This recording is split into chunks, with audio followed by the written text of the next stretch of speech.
we are facing this fork in the road where we can either vote for parties like Freedom Alliance and bring people who can actually change the world and bring the world forward, and understand things like decentralized open source cryptocurrency and understand what that means. That means it has no one really controlling anything. You're never going to get a perfect system. There's always going to be little pockets, but it's absolutely no comparison between that and, like, say, a big central bank.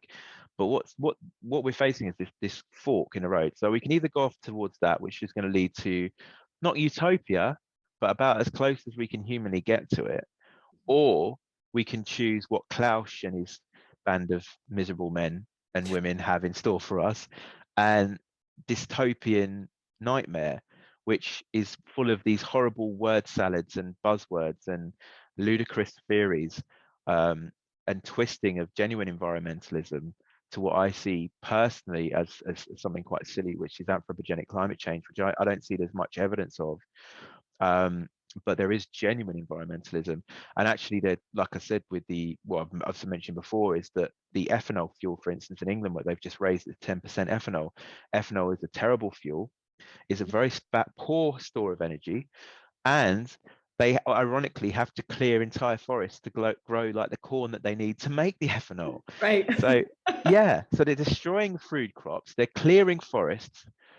And then, the same people that push that are the ones who push the face mask narrative. A mask that has holes in 1,000 times bigger than a virus. I know.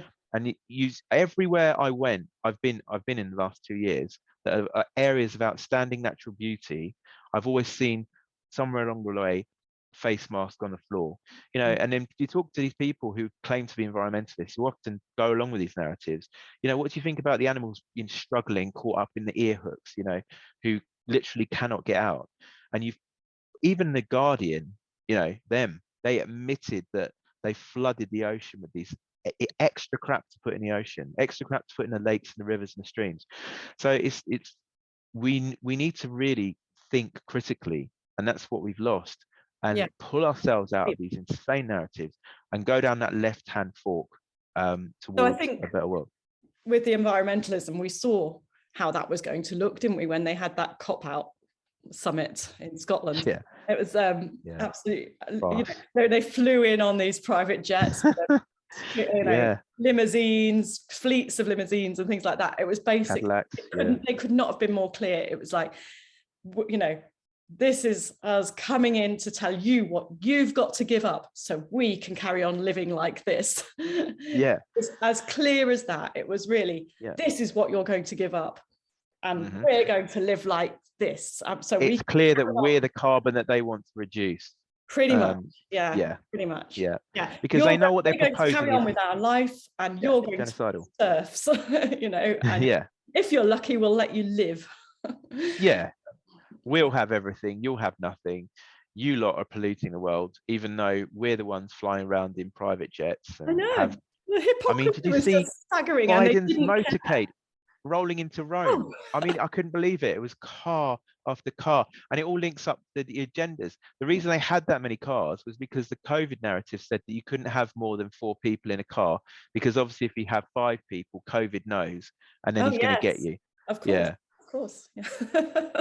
Nutters. Honestly, there's really not much to say. And this is what I'd say to people who, do you really want, if you don't vote, then in parties like the Freedom Alliance, then you're basically leaving a power vacuum.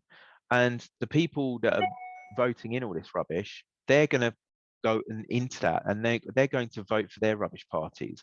And you're going to have very, very low voter turnout, but those people deciding the future of our children. That's what's happened the last couple of elections, isn't it? We've had 25% of the voters have come out, and basically only the Tory, Labour and Lib Dem voters have come out, have actually bothered to turn up at all, and between them they've got about 25% of the votes, and they're getting in with that, and that's just ridiculous, and the numbers are tiny. So all we've got to do really is get half of the rest of the population out, half of the 75% that think there's nobody there for them. If we can get half of those out, we can wipe the Tories, Liberals and Labour Exactly. off the map. Exactly. Just wipe them out. I mean, oh my Yeah. God, can you imagine how wonderful that would be? It would be amazing, and It would. we can And I do know, it. I mean, the thing is that I think there is people will sometimes say, well, you've got no one then with any experience of running the country, and frankly, good, because look at it, it would have been yeah, so they've run much it into the better. ground. Yeah, this last 2 years would have been so much better if there How had many been people- nobody, if there'd been nobody running it, frankly.